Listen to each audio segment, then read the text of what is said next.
የአውሮፓ ትልቅ ክለቦችን የተመለከቱ ወቅታዊና ዕለታዊ ጥንቅሮችን ከምታደምጡበት የዩቲዩብ ቻናላችን የመረጃ ሰዓታችን ላይ ተገኝታችኋል። በርከት ያሉ ስፖርታዊ ጥንቅሮችን ዛሬ በአውሮፓ ትልቅ ክለቦችና በከዋክብቶች ዘንድ ይዘንላችሁ መተናል። አስቀድመን ግን የተወሰኑ የሀገር ቤት መረጃዎችን ልናደርሳቸው ግድ ስለሚለን እናስቀድማለን። ከዛ በመቀጠል ግን ምንም ጸጸት የለኝም ያሉ የባርሴሎናው ሰው አነጋጋሪ ሆነዋል። ሁዋን ላፖርታ ናቸው። ለምን እንደማይጸጸቱ እንነግራችኋለን። ከዛ ውጭ እሳቸው በርካታ ነጥቦችን አንስተዋል። እስከ ላሚን ያማል እና በባርሴሎና ቤት ወቅታዊ የቡድን ዜና እናነሳለን። በሪያል ማድሪድን ቤት ተጨማሪ የቡድን ዜና እናነሳለን። በተለይም በቡድን ውስጥ አለ ከተባለ ወቅታዊ ክፍፍል ጋር በተያያዘ ተጨማሪ መረጃ ማንሳት ወደናል። ከ33 ዓመት በኋላ የድል ግብ ስላስቆጠረ አንድ ተጫዋች እንነግራችኋለን። ከዛ ውጭ ግን አንድ ኮከብ በእግር ኳስ ታሪክ ውስጥ ሆስፒታል ገብቷል። ምንድን ያጋጠመው አጣርተን ይዘን መተናል። እስከ ፕሮግራማችን ፍጻሜ ስትቆዩ ከምትከታተሉት ውስጥ ነው። የእንግሊዝ ፕሪሚየር ሊግ የመረጃ ሰዓታችንና ጥር በስፋት እናነሳቸዋለን። የጥር ዝውውሮች በፕሪሚየር ሊግ በትልቁ ይጠበቃሉ። ከዛ ውጭ ምራቁን ስለተፋ አንድ ተጫዋች እና ቅጣት በተመለከተ ተጨማሪ ጥንቅር ይዘናል። በሲቲ በኩል ሲቲ ተጫዋቹን ለመልቀቅ ፈቃደኛ ነው እየተባለ ነው። የትኛውን ተጫዋቹን ነው የሚለቀው ሲቲ? እንደዚሁም ጄሬሚ ዶኩ በ90 ደቂቃ በአማካኝ ያሉትን በጣም አስገራሚ መረጃዎች በሲቲ በኩል እናነሳለን። በቼልሲ የመረጃ ሰዓታችን በርካታ መረጃዎችን ይዘንላቸዋል። በተለይም የቀድሞ ተጫዋች ከቼልሲ አንድ ተጫዋች ጋር በተያያዘ ያነሳውን ነጥብ አያይዘን እኛም ተጨማሪ ማስረጃዎችን ይዘን መተናል በጉዳዩ ላይ። ይህንንም ለቼልሲ ደጋፊዎች እንደዚሁም እናደርሳችሁ ይሆናል በቆይታችን። ከሊቨርፑል ጋር በተያዘ ሊቨርፑልን ዳግም ወደ ዝውውር ሊያወጣ የሚችል ነገር እየተፈጠረ ይገኛል። በተለይም በመከላከል ስፍራው ላይ እናነሳዋለን ጉዳዩን። ሳላህን የተመለከተ ለየት ያለ ጥንቅር እናነሳለን። ከዛ ውጪ በወቅታዊ ጉዳይ ላይ ሊቨርፑል ላይ ስለሚሰጡ ሀሳቦች ተጨማሪ ጥንቅሮችን ይዘን ስለመጣን የሊቨርፑልም ደጋፊዎች እንደ ሁልጊዜው ከኛ ጋር ቆዩ ብለናል። በአርሰናል የመረጃ ሰዓታችን ከዓለም ዋንጫ ጋር አያይዘን አንዳንድ መረጃዎችን አርሰናል ቤት ማንሳት ግድ ይለናል። አንድ ለየት ያለ መረጃ ይዘን መተናል ከዚህ ጋር አያይዘን። ከዛ ውጪ አንድ ተጫዋችስ ለዓለም ዋንጫ ተብሎ ክለብን መልቀቅ አለበት በሚል ጉዳይ ላይ ተጨማሪ ሀሳቦችን እናነሳለን። በአርሰናል ቀጣይ የሚመጡት ሰው ከሆኑ በትልቁ እየተጠበቁ ይገኛሉ። ለብሔራዊ ቡድን ግዳጅ እንግዲህ ከአርሰናል ክለብ ጥሪ የተደረገላቸውን ተጫዋች የተመለከተ ተጨማሪ ጥንቅሮችን እናነሳለን። አርሰናልም ትቆዩናላችሁ። ክርስቲያኖ ሮናልዶና ማንቸስተር ዩናይትድ በተቃራኒ ሆነው ተፋልመው ያውቃሉ። በማንቸስተር ዩናይትድ እና በሪያል ማድሪድ ፍልሚያ ላይ ዳግም ሊፋለሙ የሆነው ተጨማሪ ለየት ያለ ጥንቅር ለዩናይትድ ደጋፊዎች እንነግራቸዋለን። ከዛ ውጪ ማንቸስተር ዩናይትድ ከረፍት በፊት ከረፍት በኋላ ማንቸስተር ዩናይትድ ልክ ይህ ወር ሲገባ በተለይም ዲሴምበር ጀምሮ ያሉ ወሮችን እንዴት ባለ መንገድ ነው እየተወጣ ያለው ያለፉትን ጥቂት ዓመታት ከዘንድሮ ጋር አዋስተን እናነሳለን። በዩናይትድ በኩል በርካታ የዝውውር መረጃ ይዘናል። የዴቪድ ኦርኔስቴንም ጨምረን የቡድን ዜና በስፋት እናነሳለን። ዩናይትዳውያን ትቆዩናላችሁ። ላይክ፣ ሰብስክራይብ፣ ሼር አድርጉን። ሀሳብ አስተያየታችሁን እንደ ሁልጊዜው ዛሬም ላኩልን ብለናል። መልካም ቆይታ ተመኘን። የኢትዮጵያ ዋንጫም የሁለተኛ ዙር መርሃ ግብሮች መደረጋቸውን ቀጥለዋል።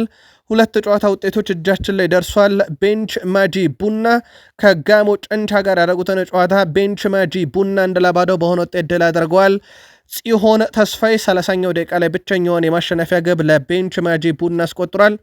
በዚህ መሰረት ቤንች ማጂ ቡና ሶስተኛውን ዙር መቀላቀል ሲችል፣ ሌላኛው ተጠናቆ ውጤት እጃችን ላይ ደረሰው ኢትዮጵያ መድን ከኢትዮ ኤሌክትሪክ ያደረጉት ጨዋታ ነበረ።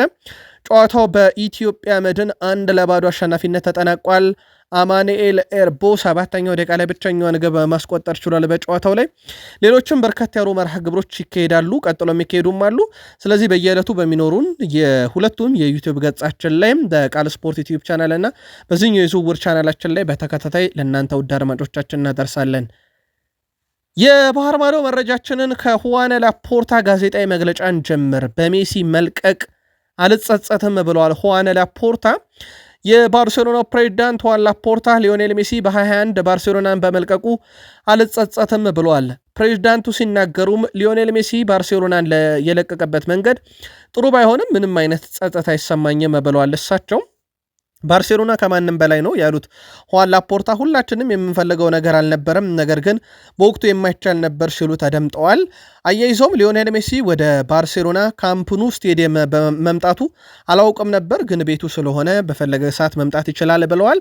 ያው በወቅቱ ባርሴሎና ከፍተኛ የሆነ የፋይናንስ ቀውስ ውስጥ የነበረበት ካስታወሳችሁ ኮቪድ ወረርሽኝ እግር ኳሱ ያላገገመበት ሰዓት ነበርና ያ ባርሴሎና በጣም የጎዳውም ሰዓት ነበረት። ሲደመርም የሜሲ መልቀቅ በወቅቱ በእርግጥ ይሄ ነው የተባለ ግልጽ ያለ ምክንያት የለም።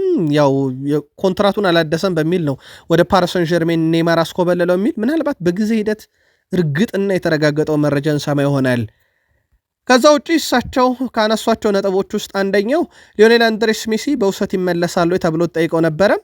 ማረጋገጫ የሌለው ሐሳብ ብለውታል። ነገር ግን ያሉንን ተጫዋቾች እኛ እናከብራለን፣ ባለን ቡድን ደስተኛ ነን ብለዋል።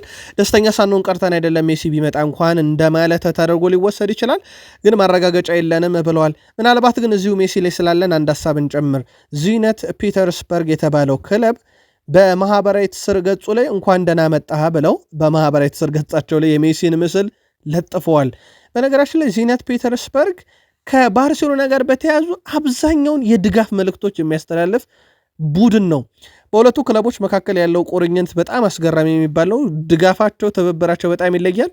አሁን ደግሞ ሜሲን እንኳን ደህና መጣ ብለውታል። የመጣው ወደ ባርሴሎና እንደነበረ ግን ይታወቃል። ሁዋን ላፖርታ ሌላ ያነሷቸው ነጥቦችም አሉ። አንደኛው ላሚን ያማል ነው። ላሚን ያማል በህይወቱ በጣም እየተዝናና ነው ብለዋል።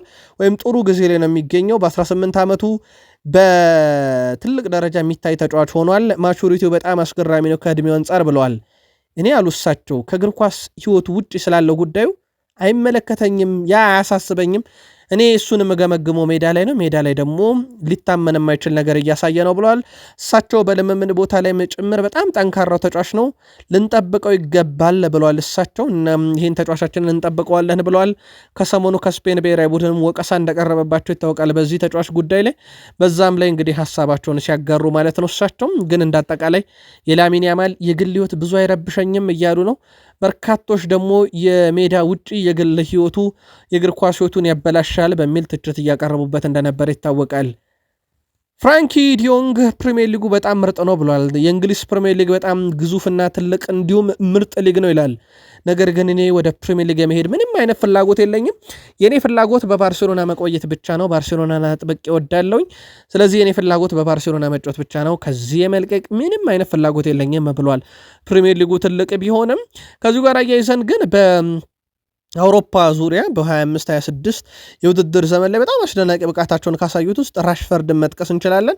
እንደ አጠቃላይ እንኳን በ25-26 የውድድር ዘመን በላሊጋ ከፍተኛ አሲስት አድራጊነትን ያው ቀዳሚ ነው። በእርግጥ ከሱ የሚስተካከል ተጫዋች አለ።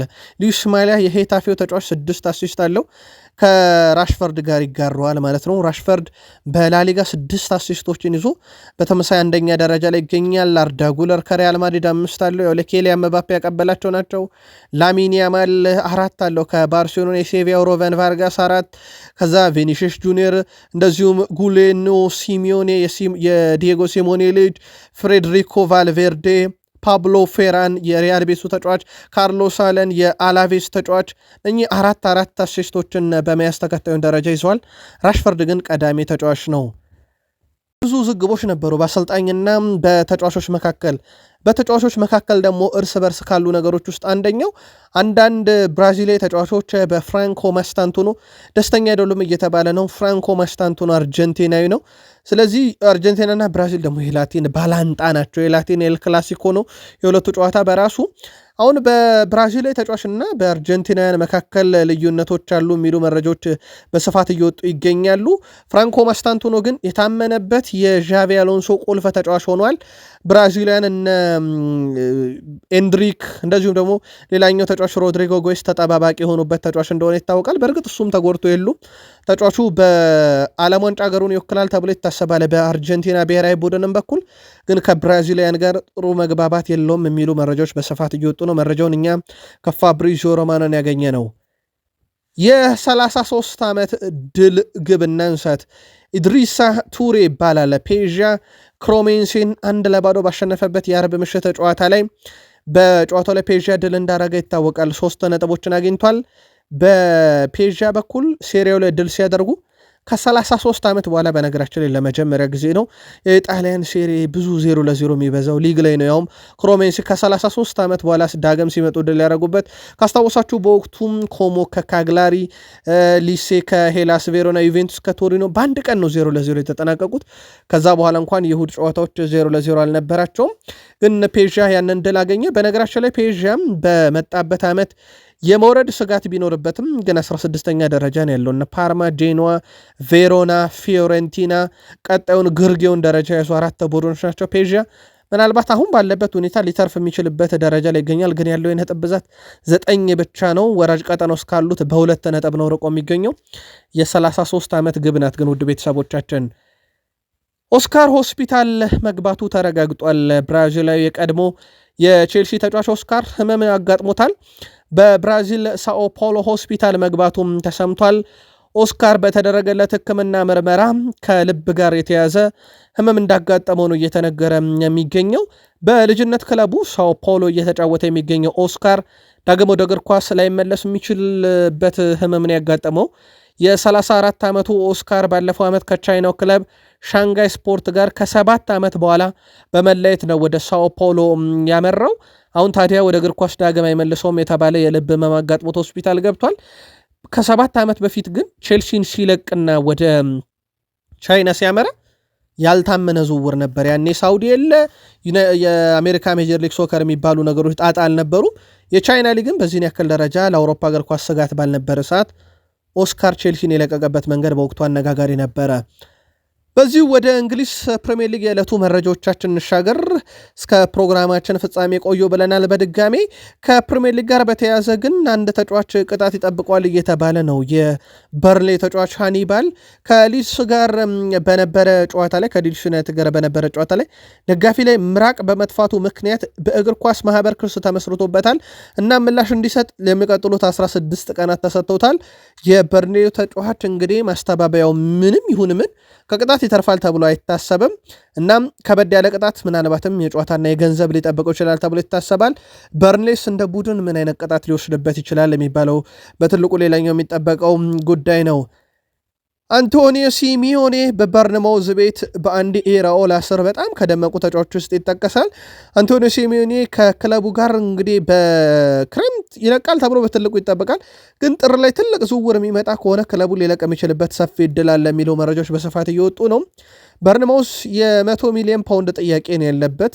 ያንን ጥያቄውን የሚመልስ ክለብ ካለ ተጫዋቹ ይለቃል ተብሎ ይጠበቃል። ግን በጥር ለመልቀቅ ፈቃደኛ ናቸው ወይ የሚለው ደግሞ በክለቡ በኩል ሌላኛው የሚጠበቀው ጉዳይ ነው። አንቶኒዮ ሲሞኔ በዚህ ውድድር ዓመትን በጣም አነጋጋሪውና አስደናቂው ተጫዋች ነው። የፕሪሚየር ሊግ ሳምንቱ ምርጥ ተጫዋች ተብሎ እንደተመረጠ በአንድ ሳምንት እናስታውሳለን። የሊቨርፑልና የበርንማውዝ የፕሪሚየር ሊግ የመክፈቻ ጨዋታ ደግሞ እንዴት ክረምት ላይ ሳይዘዋወር የሚያስብል ነበረ። በጣም አስደናቂ ብቃቱን ያየንበት ጨዋታ ስለነበረ ማለት ነው። ለማንኛውም አንቶኒዮ ሲሚዮኔ በጥርም በትልቅ ዋጋ ከተገኘ ክለቡን ሊለቅ የሚችልበት እድል አለ ቢባልም በተጫዋቹ በኩል በፍላጎት ደረጃ የበርንማውዝ የመጨረሻ ውሳኔ ይጠበቃል። ሲቲ ቀስ በቀስ ተጫዋቾቻቸውን እየለቀቁ ነው። በተለይም ሲቲ ቤት ለየት የሚያደርጋቸው ነገር አንድን ተጫዋች እስከ ምርጥ ብቃቱ ከተጠቀሙ በኋላ የመልቀቅ ችግር የለባቸውም። በሲቲ ቤት ሁሌም አዲስ እና ወጣት ተጫዋቾች ተተኪዎች ይበዛሉ። ለየት የሚያደርገውም ከሌሎች የፕሪሚየር ሊግ ክለቦች አንደኛው ይመስለኛል።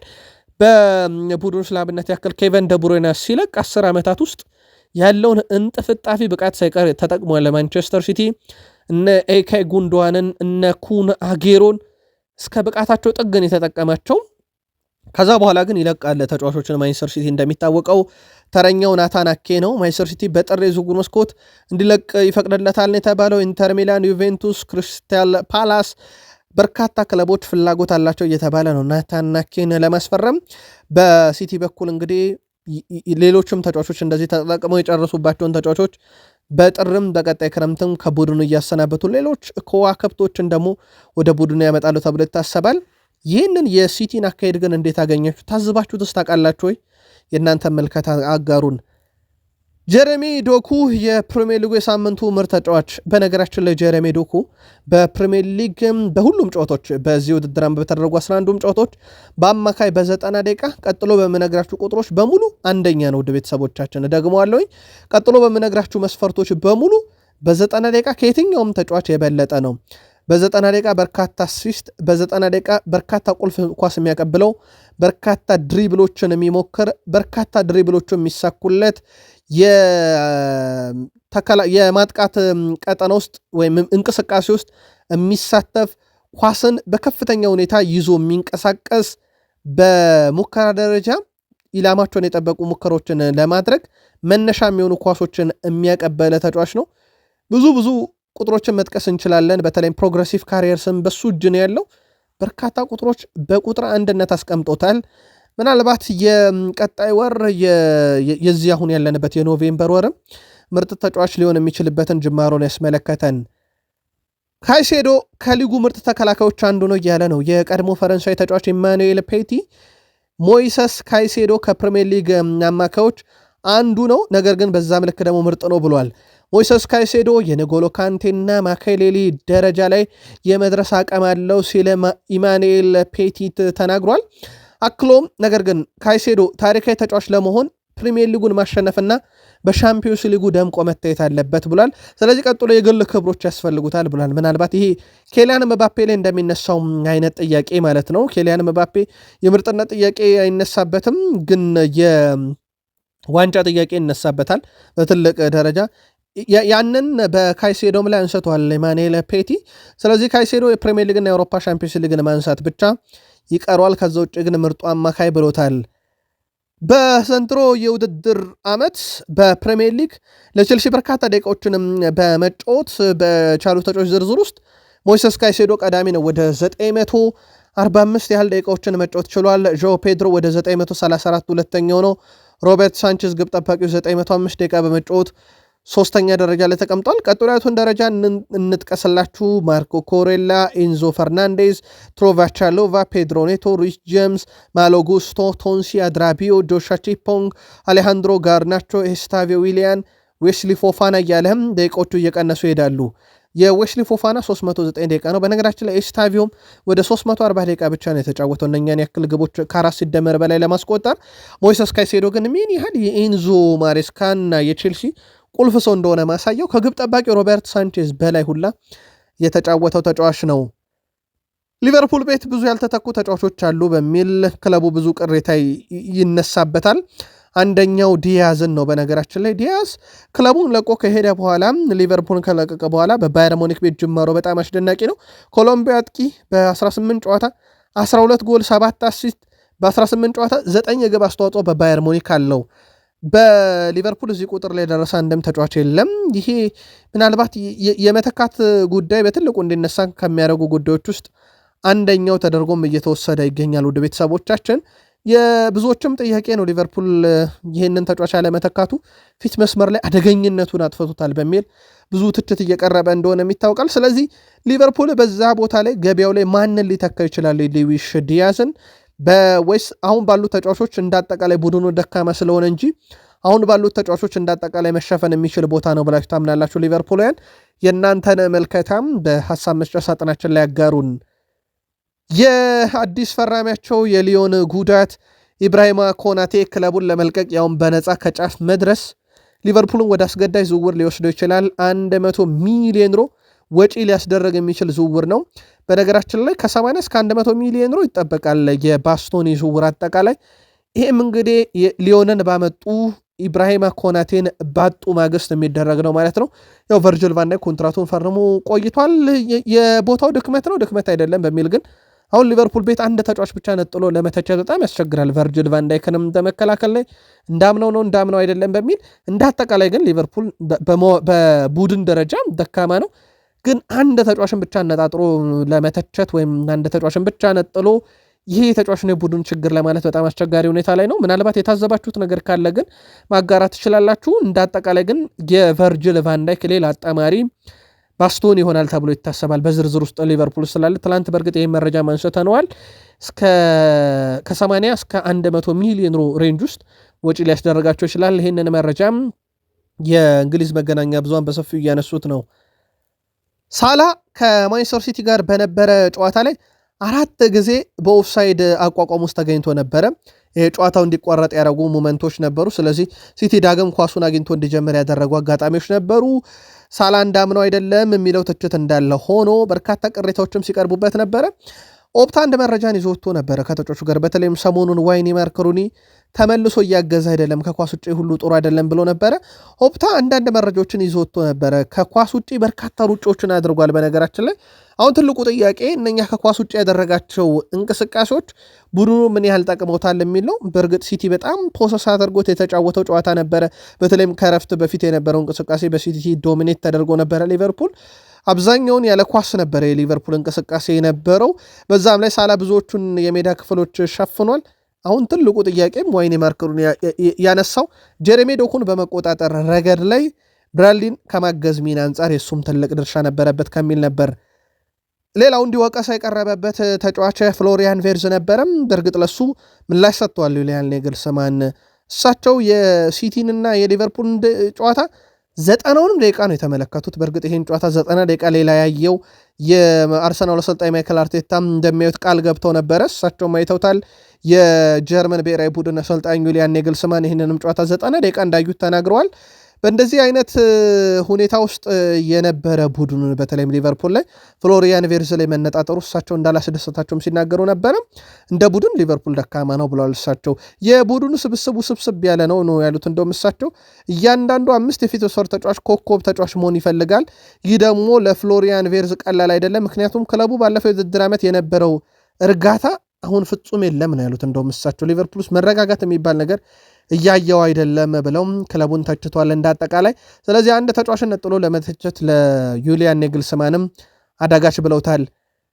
አርሰናል የዓለም ዋንጫ እናንሳ እስቲ። መግቢያችን ላይ አንስተንላችሁ ነበር ይሄንን ጉዳይ ያነሳንበት ዋናው ምክንያት በእርግጥ ይሄ ጉዳይ ለአርሰናል ብቻ አይደለም፣ ዩናይትድን ቤት አለ ይሄ ጥያቄ። ለዓለም ዋንጫ ለመጫወት ሲባል ክለብን መልቀቅ ተገቢ ነው ወይ የሚል ነው። ብዙ መከራከሪያ ነጥቦች እየተነሱበት ነው። አሁን አርሰናል ቤት ይህ ድምፅ ያለው ሉዊስ ማይልስ ስኬሊ ላይ ነው። ለዓለም ዋንጫ ሲል ክለቡን ሊለቅ ይችላል የሚሉ ድምፆች ከእንግሊዝ አካባቢ እየተሰሙ ያሉት። ሉዊስ ስኬሊ በዚህ ዓመት በፕሪሚየር ሊግ 7 ጨዋታ ተጫውቷል። የሰባቱ ጨዋታ ድምር ደቂቃ 86 ነው። ያው አብዛኛውን ተቀይሮ ነው የገባ፣ ጥቂት ደቂቆችን ብቻ የተጫወተው። ስለዚህ አንድ ሙሉ 90 ደቂቃ እንኳን በአማካይ አልተጫወተም ማለት ነው። ሉዊስ ስኬሊ 86 ደቂቃ ሲጫወት አንድ ኳስ አቋረጠ፣ አንድ ታክል ወረደ፣ አንድ ቢጫ ካርድ አየ። የ86 ደቂቃ ታሪኩ ይህ ነው በአርሰናል በኩል ያለው። ግን አሁን ክለቡን ይለቃል ተብሎ የሚታሰበው ለተረጋገጠ 3 ጨዋታ ነው። ምክንያቱም የዓለም ዋንጫ የተረጋገጠው 3 ጨዋታ ነው በምድብ ሁሉም ብሔራዊ ቡድን የተረጋገጠ 3 ጨዋታ እጃቸው ላይ ያለ። ከተሰናበቱ ግን አበቃ ማለት ነው።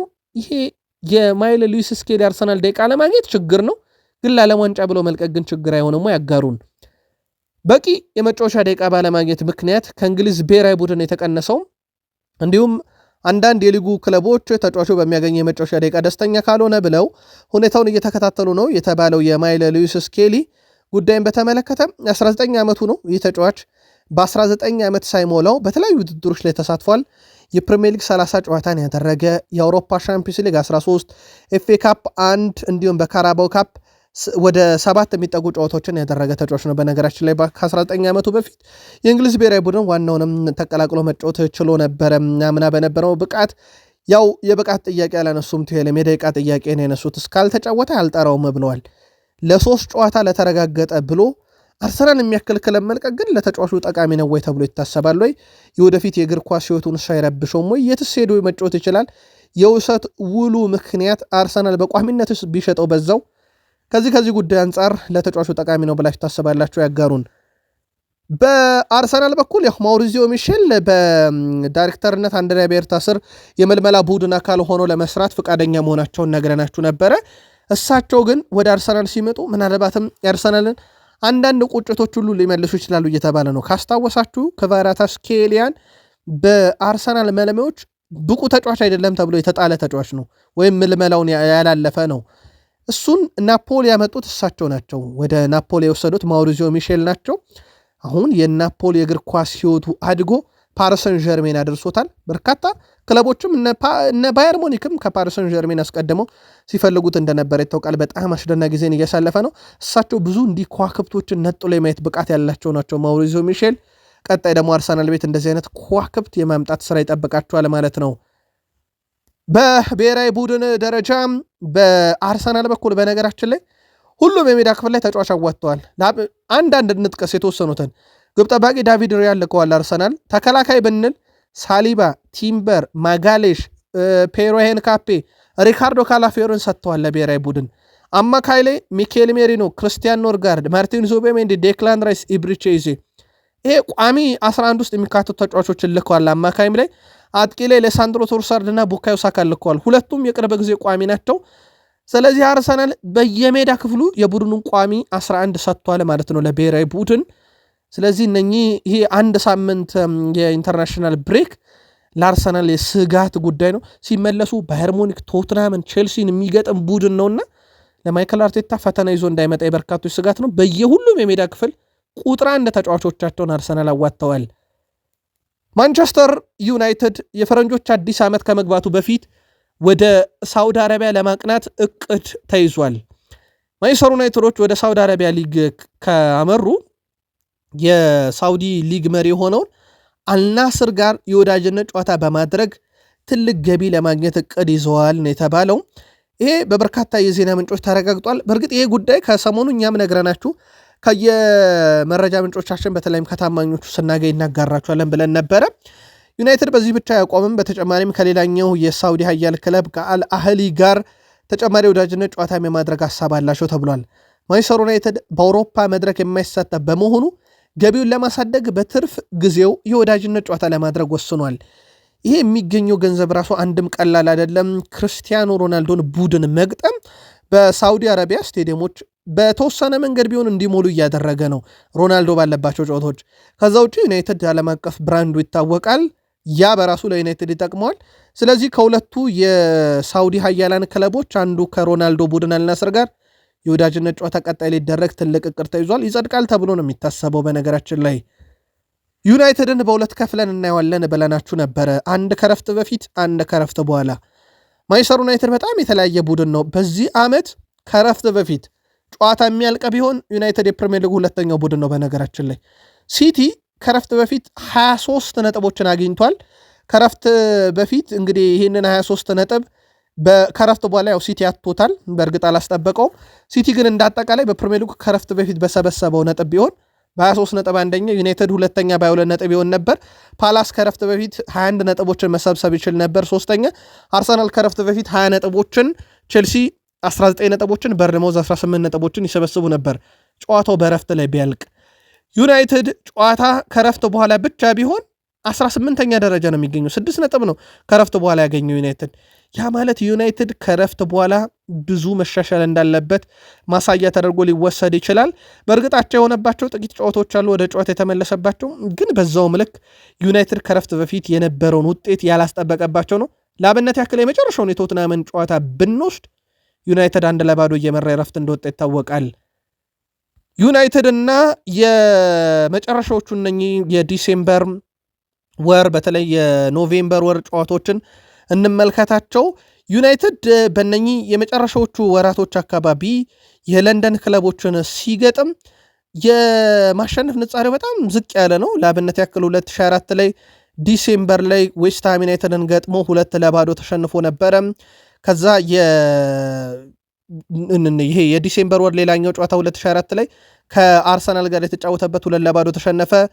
ሌላኛው የማንቸስተር ዩናይትድ የኖቬምበር እና የዲሴምበር መገናኛ ሁለት ወር ላይ ለአብነት ያክል በዘንድሮ የውድድር ዓመት እንኳን ከኦገስት ወር ጀምሮ ብናይ ፉልሃም ጋር አቻን የወጣው፣ ብሬንትፎርድ 3-1 ተሸንፏል፣ ከቶትናም 2 እኩል ወጥቷል። የመጨረሻ 3 ወራት በማንቸስተር ዩናይትድ ጥሩ ውጤት የላቸውም። ለአብነት ያክል እንደ አጠቃላይ ማንቸስተር ዩናይትድ የመጨረሻዎቹን በወራት ደረጃ ያደረጋቸውን የለንደን ክለቦች እንኳን ብናይ በ14 ጨዋታ 1 ድል ብቻ ነው ያለው፣ 4-9 ተሸንፏል።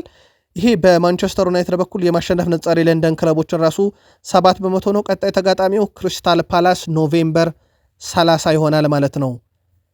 ከማንቸስተር ዩናይትድ ጋር በተያዘ ዩናይትድ ቤት ሌላ ለየት ያለ ነገር የተመለከት ነው ሴላመንስ ነው። ሴላመንስ ለማንቸስተር ዩናይትድ መጫወት ከጀመረባቸው አንድ ብለን ከጀመርንበት ጨዋታ ጀምሮ ዩናይትድ አልተሸነፈም። 5 ጨዋታ በግብ ጠባቂነት መራ፣ 3 ድል 2 አቻ አለው። በማንቸስተር ዩናይትድ በኩል የድል ገዳቸው ሆናል ማለት ይቻላል። ከዛ ውጪ ከማንቸስተር ዩናይትድ የእሱ ዝውውር በተጨማሪ ያው የክረምት ዝውውሮች ከሞላ ጎደል በጥሩ ሁኔታ የተነሱ ናቸው። የቤንያሚን ሼሽኮን ጥያቄ ያስነሳው።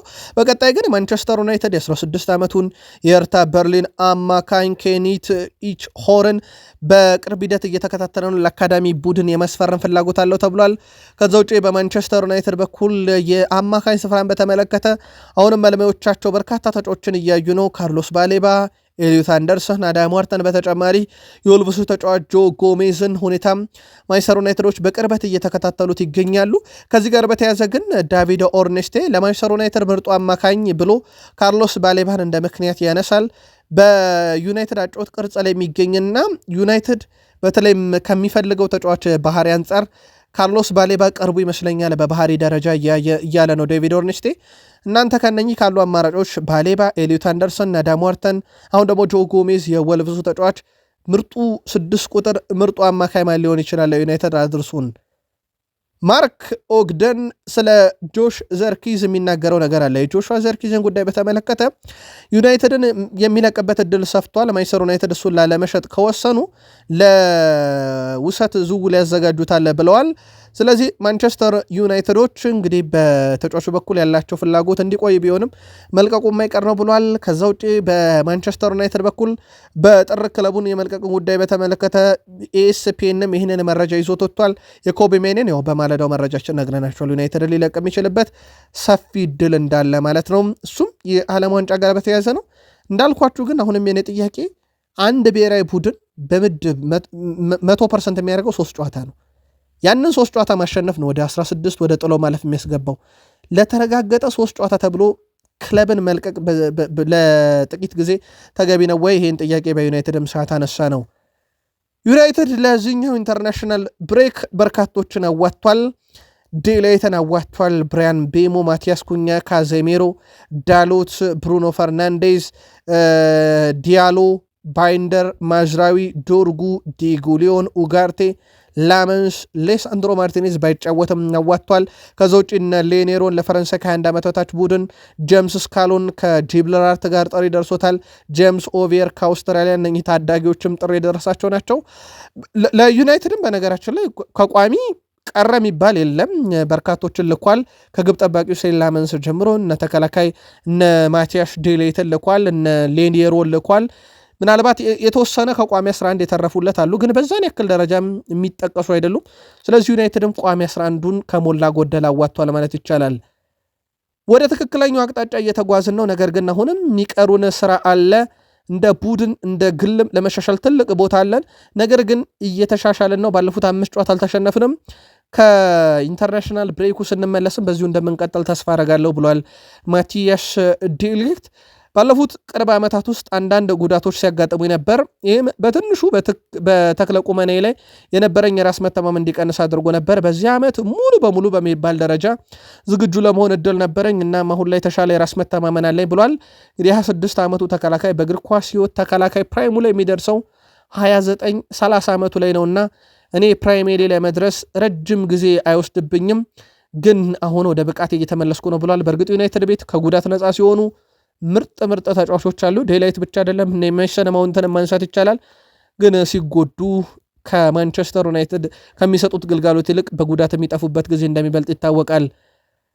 ምናልባት ለማንቸስተር ዩናይትዶች የክለባችሁን ጨዋታ ማየት ካሻችሁ በኦልትራፎርድ ዛሬ አንድ ትልቅ ጨዋታ ይደረጋል። ኦልትራፎርድ ላይ ዛሬ ምሽት 5 ሰዓት ማንቸስተር ዩናይትድ ከፓሪስ ሰን ዠርሜን በሴቶች የአውሮፓ ሻምፒዮንስ ሊግ ጨዋታ ይደረጋል።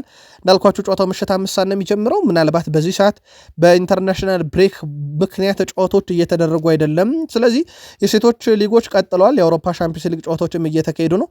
ስለዚህ ዩናይትድን ጨዋታ ማየት ካሻችሁ መመልከት ትችላላችሁ። የሀገራት ጨዋታ ከሐሙስ ጀምሮ መደረግ ይጀምራል። ሰፊ ሽፋን እንሰጣለን እኛም በተለይም ያው በርካታ ቋሚ 11ዶች በየብሔራዊ ቡድኑ የየክለቦች ይገኛሉና ሰፊ ሽፋን እኛም እንሰጠዋለን። በተለይም ለዓለም ዋንጫ ለማለፍ የሚደረግ ትልቅ ትንቅንቅም በእነኚህ ጨዋታዎች ላይ ይደረጋልና ከአፍሪካ እስከ አውሮፓ በርካታ መረጃዎችን እናነሳለን። መልካም ቆይታ ይሆንላችሁ። አበቃን እዚህ ጋር።